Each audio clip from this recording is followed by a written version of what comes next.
நம்ம பார்க்க போகிற படம் என்னன்னு பார்த்தீங்கன்னா கமி. இந்த படம் நிஜமாவே ஒரு வித்தியாசமான படம்.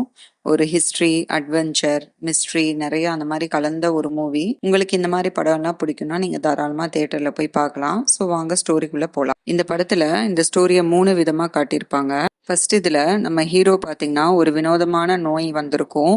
அவர் யாராவது தொட்டாலோ இல்லை அவர் கையில் வந்து கூஸ் பம்ப்ஸ் வரும். அதாவது அவர் ஒன்று மயக்கம் ஆயிடுவார், இல்லாட்டி அவர் கோமா ஸ்டேஜுக்கு போயிடுவார். அந்த அந்த மாதிரி ஒரு பெரிய நோயால் அவர் பாதிக்கப்பட்டிருப்பாரு.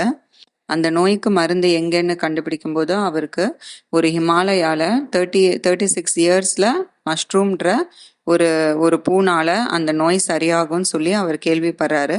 ஸோ அந்த ஹிமாலயாவுக்கு போகிற வழியில அவர் அனுபவிக்கிற ஸ்ட்ரகிள்ஸ், அதனால அவர் என்னென்ன விளைவுகளை சந்திக்கிறாரு, அதான் இந்த படத்தோட அவரோட ஸ்டோரி. அந்த ஸ்டோரி நகரும்போது இந்த வேறொரு சைட் பார்த்தீங்கன்னா தேவதாசின்னு ஒரு கேரக்டரில் ஒரு பொண்ணு பண்ணியிருப்பாங்க. அவங்க அந்த ஊரில் தேவதாசியாக இருப்பாங்க. அவங்க எவ்வளோ சின்ன வயசில் கஷ்டப்பட்டாங்களோ அதே அவங்க பொண்ணுக்கும் வந்துட போகுது, அவங்க பொண்ணையும் தேவதாசியாக மாற்றிடுவாங்களோன்ற ஒரு பயத்திலேயே அந்த கதை நகரும். அந்த சீன் கட் பண்ணி வேற ஒன்று பார்த்தீங்கன்னா சங்கர்னு ஒருத்தர் சைனா பார்டரில் ஹியூமன் ரிசர்ச் சென்டரில் அவரை பிடிச்சு வச்சுருப்பாங்க.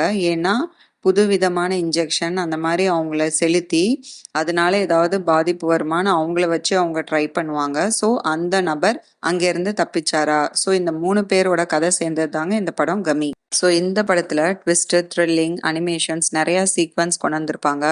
ஸோ நம்ம பக்கத்துலேயே போய் ஹிமாலயா பார்த்த மாதிரியே ஒரு ஃபீல் கொண்டு வந்திருப்பாங்க. ஸோ இந்த 3 பேருக்கும் என்ன ஆச்சு, நம்ம டேரக்டர் மூணு கேரக்டரை எப்படி கனெக்ட் பண்ணியிருக்காரு, இதான் இந்த படத்தோட கதை. இந்த வீடியோ உங்களுக்கு பிடிச்சிருந்தா லைக் பண்ணுங்கள், ஷேர் பண்ணுங்கள், சப்ஸ்கிரைப் பண்ணுங்கள்.